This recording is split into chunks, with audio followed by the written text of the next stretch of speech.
Hello everyone and welcome to another Ratio1 Talks. I'm Mihai and today we are joined by Andrei, Petrica and Bleo. Hey guys, let's talk about what happened over the weekend. Let's talk about the East European AI EXPO. A very, very cool event where we had Andrei actually on stage. And here's footage as well to prove it. Andrei, you had the opportunity to talk at this event about AI and several different subjects. I would like to first and foremost ask you to tell us how was the experience and how was the entire atmosphere there at the event. Okay, so in one word, I think I would describe everything as surprising, meaning I didn't expect this scale. I didn't expect to have the event to have this many attendants. I think it had something like probably more than 30-40% than last year, and this means something. It means more and more people are aware of what AI means. More and more people are looking to understand, looking to adopt, and looking to adapt to the changes that AI brings. So that was my first impression. I was quite impressed by the organization, and I was very impressed by the topics that they tackled during all the parallel panels and the parallel sessions and the parallel hands-on. We had everybody there, from IBM to NVIDIA, from Google to Ratio1, everybody. Just the big guys. The big guys, yeah. Excellent. And we also announced with that picture on X that you tackled AI-driven scans and deepfakes, as well as the whole idea of AI plus blockchain and what's all that about. Let's branch out on that idea. So AI plus blockchain. As our message said, they're real synergy or just noise. How was the talk during that segment? Yeah, it was actually very interesting. So basically, each individual panel had something like 20 minutes or so, and we had something like 40 minutes. At some point, the moderator actually took away our microphones in order to stop us discussing and answering the public, and it was it was the smallest panel and the most live, I think. But what I think it's very interesting is that all the three panels that I've been invited to, apparently on different subjects, AI counterfakes, deepfakes, AI scams, base scams, and so on. That's one of the subjects. That was actually in the first day. That was like Sunday, I think. Yeah, Sunday.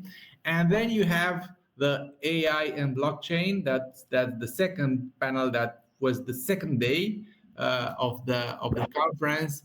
And then you have a third panel that was also the second day on the main stage, with respect to how does the AI embed into our lives, and where is the balance between using AI, not using AI, conformity, regulations, things that apparently, again, are separated from the deepfakes and separated from blockchain, but they all actually fit together. And it was very interesting because I actually took ideas from one panel and discussed them in actually like cross panels. So your question was regarding deepfakes, right? Yes, that's something totally different. It's good. Yeah, it's very late, probably. So Deepfakes. No, you can't do anything against deepfakes. So that was my take. It was very interesting because a lot of people, they were like the Romanian police, the Association for Organized Crime. They were like lawyers and other people in the panel, and probably it was me and another guy who were like having technical background, and they all started talking about having powerful tools, powerful services, companies that deploy things, and so on, blah blah blah.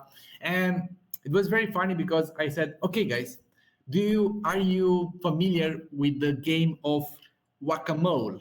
Whack a mole, you know? And this is exactly what trying to detect and protect yourself against deep fakes and AI fraud, AI generated content, fake content means these days.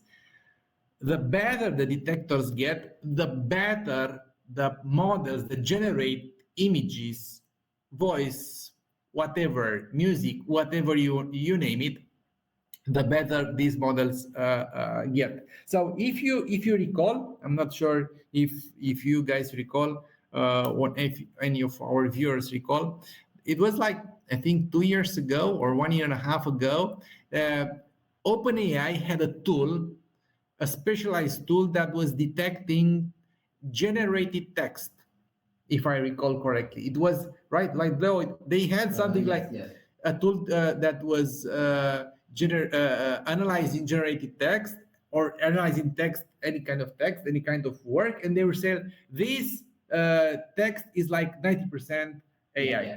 And at some point they said, guys, we're gonna stop this service because we are not satisfied with the level of accuracy and the level of precision that this tool is. It basically was generating either a lot of false positives or it wasn't actually having a decent recall, meaning it didn't see the fake text. So other tools emerge on the market, other startups emerge. I actually used to have a couple of subscriptions a few months back for my wife that was checking research content for her colleagues in her medical research area, and these tools were at some point pretty good. As I tested them, after a couple of months, I gave these tools a test with the text that was generated based on some prompts that I created myself. I think with GPT-5. Not GPT-5. I think 3.0. It was 3.0. Apologies. 0.3 research prompt, and it said it was 95% human. So both of them said it was 95% human, and I also gave it some text that I wrote way before Transformers, and it said it was like 70% artificial, 70% generated. So I think it's the more they are trying to develop models, the better the AI it's getting at generating accurate stuff, like real stuff, like almost real stuff, and the models cannot keep up. So what is the solution? If you can't detect it, if you can't find it, what is the solution? The solution resides in having some kind of trackability, some kind of proof for authenticity and proof for provenience of that content, right?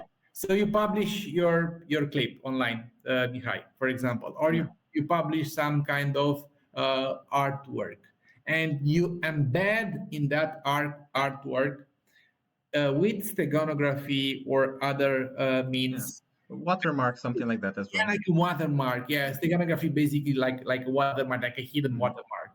You embed an information that actually it's a cipher, it's a hash, it's a signature of your own that proves the provenience and proves the authenticity of that piece of digital stuff.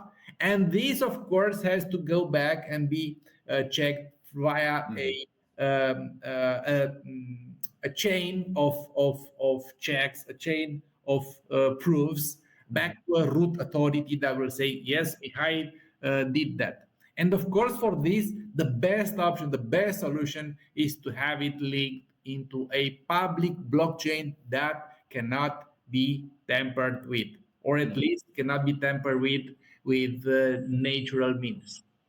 Or without leaving a footprint on the blockchain. Yeah, or without at least leaving a footprint on the blockchain. So the reality is, no, you can't.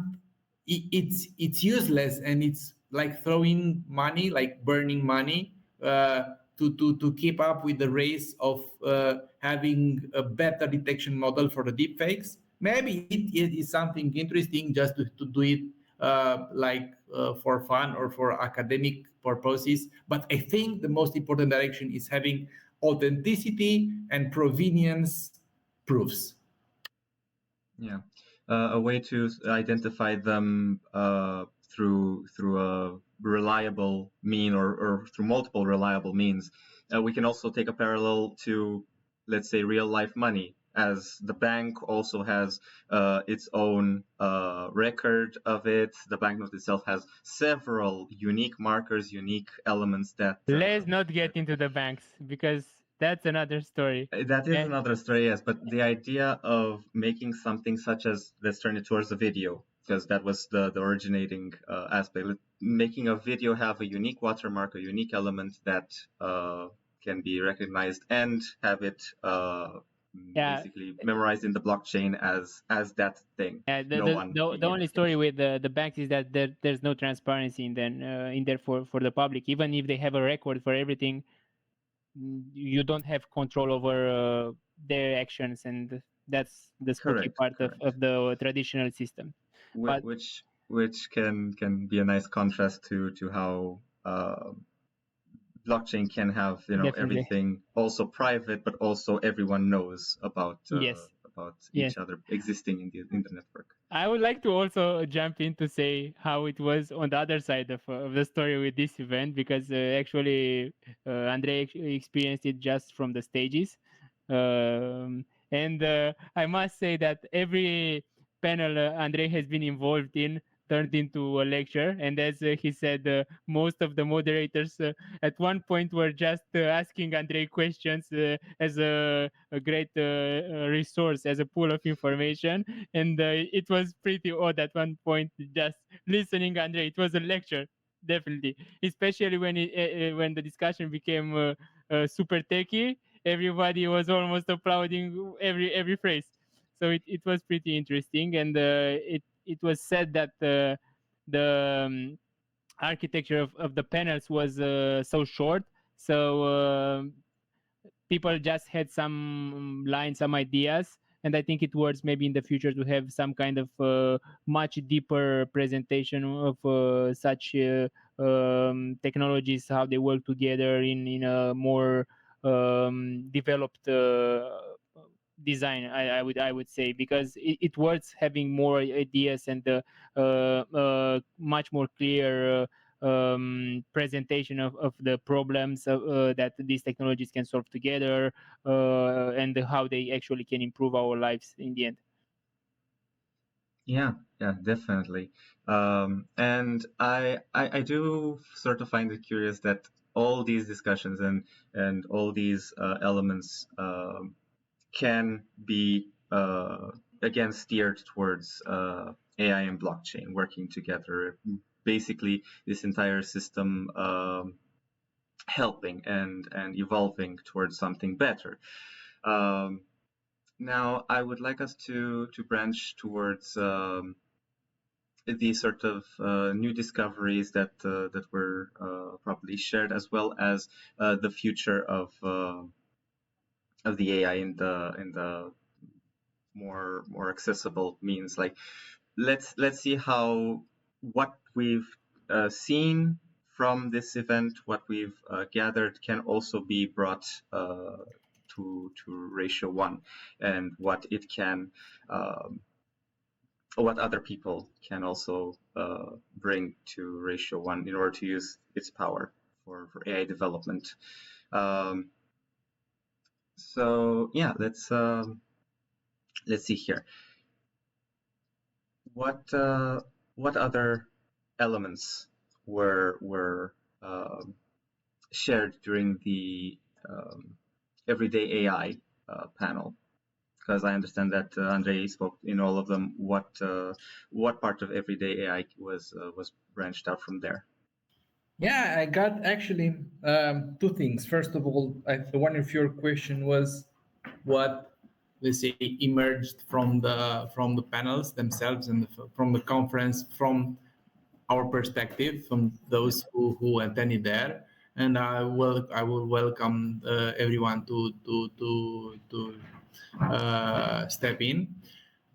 From my perspective, I think the most important fact, it is a fact, is that we, Ratio1, our technology, our products, our templates, our approaches, everything from end to end, it's basically at the very edge of the state of the art.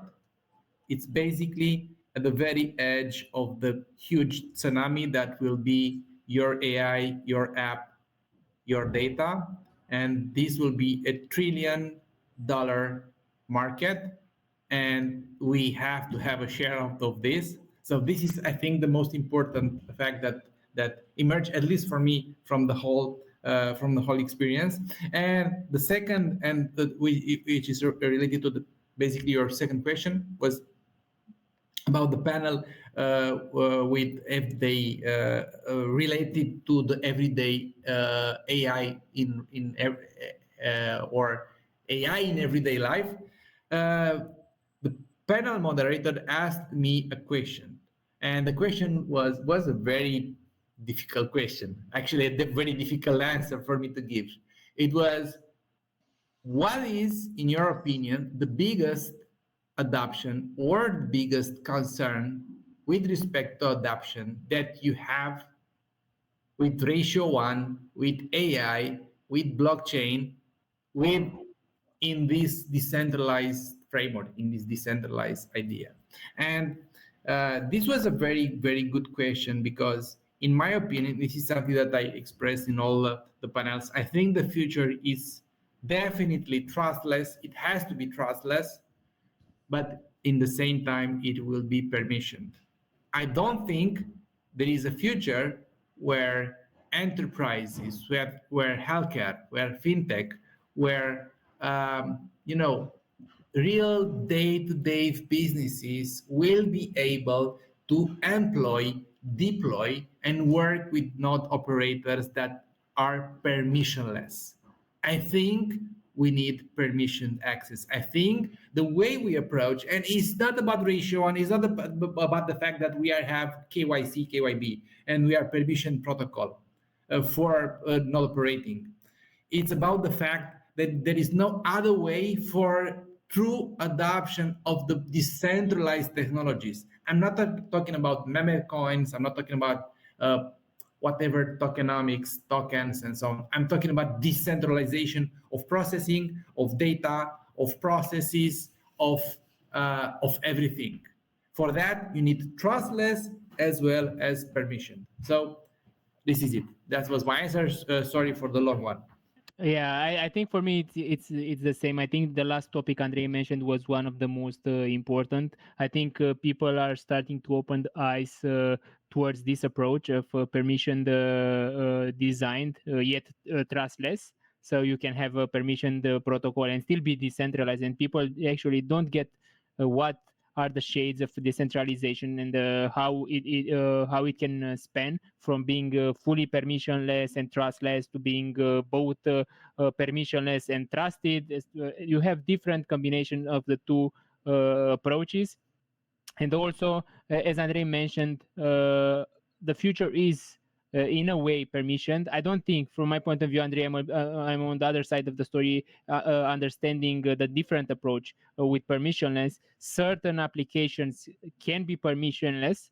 Certain actions that require decentralized ecosystem can be permissionless. Even I don't know, applications that require file transfer, and I won't give much information on this one.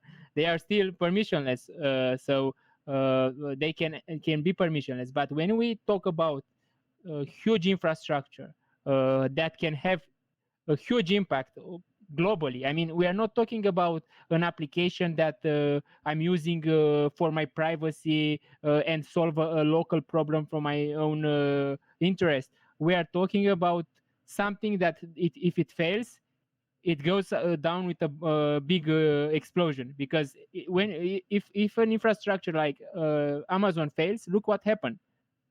A whole world being stuck with infrastructure that has locked their applications in a way that they can't migrate to other providers. And this is what happened. Actually, a lot of businesses have outages just because they relied on just one point of failure.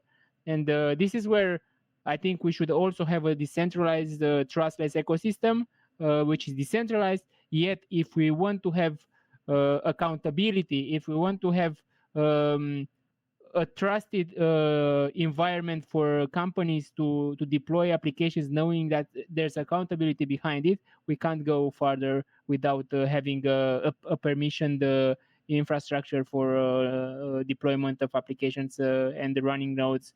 And I think this is the approach if you want to bring the both worlds together: decentralization and trustlessness, but still being able to have accountability for it. And I think we managed to somehow bring them together in a good combination. And I think this is just the beginning of a great technology.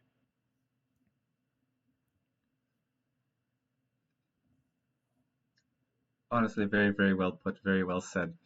All right.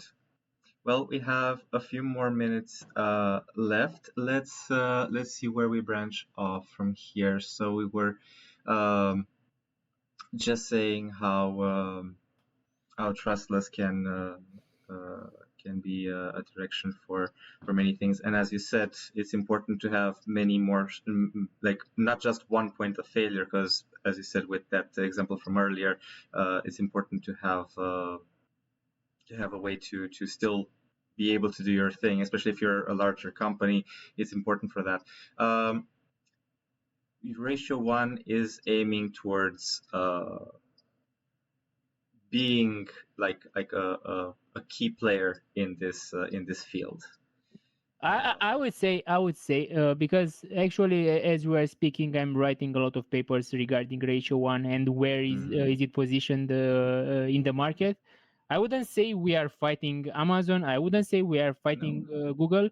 We are just a decentralized alternative to the traditional cloud systems and computing on cloud computing power. So I think we won't position ourselves as okay, we are going to fight Amazon or whatever. But if you really care about and your application requires reliability based on decentralized deployments, if you want different geographies demonstratable, because you can actually demonstrate that your application is running in a certain geography. For example, if you have an application that must run in the United States, you need to make sure and demonstrate that your application is actually running in the United States, because there were people affected by Amazon outage because they, even in spite of the fact that they knew their application were hosted somewhere else in a geography they liked, but still the whole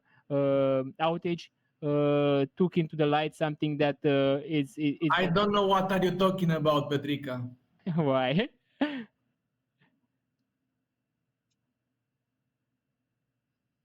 Yeah, this is the reality. Yeah, this is the reality, and we have on the table. We won't give names right now. We have on the table startups, businesses that are really focused on the compliancy and the provable geography, provable standards for the nodes they are deploying the applications on. And I think soon we will see people that will deploy and businesses that will deploy on Ratio1, because they actually can benefit from the transparency, traceability that having such a trustless ecosystem brings to the table. And I won't give spoilers, Andrei. Sorry. No spoilers. All right. Well, I think that we're kind of very, very close to the end here. Any closing statements and any updates that we might be able to tease about something coming down the pipeline? Since we have a few people watching us, maybe we could at least tease something for the future. Since today's topic is about transforming tomorrow today, can we say something about tomorrow?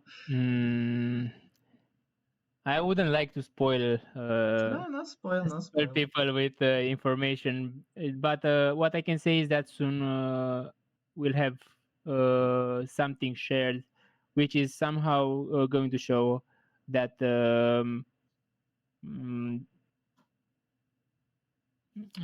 how do you say it without actually saying it? It's pretty tough.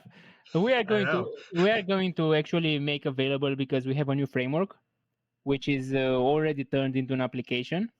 And when I say we as people, it's not the Ratio1. It's let's say a builder from our community that actually built the framework and put an application on Ratio1 that is decentralized, is permissionless, it's encrypted, and it will definitely change the way we share files person to person, without caring about your privacy being taken down by a certain big company behind the P2P file transfer. But this is all I can say for now. It's going to be live soon, and you will definitely enjoy it. And it involves burning Ratio1, so keep in mind every such framework from now on in the ecosystem that is going to be developed is going to bring even more value within the ecosystem and the economy of the project. Excellent. Then I think it is time to wrap things up. Thank you everyone for watching. Thank you, of course, to Andrei, Petrica, and Bleo for making it today and for discussing about the AI Expo. More things to announce. Keep an eye on our socials and especially make sure to check our X account, blogs, and we'll see you all next time. Take care, everybody. So bye bye.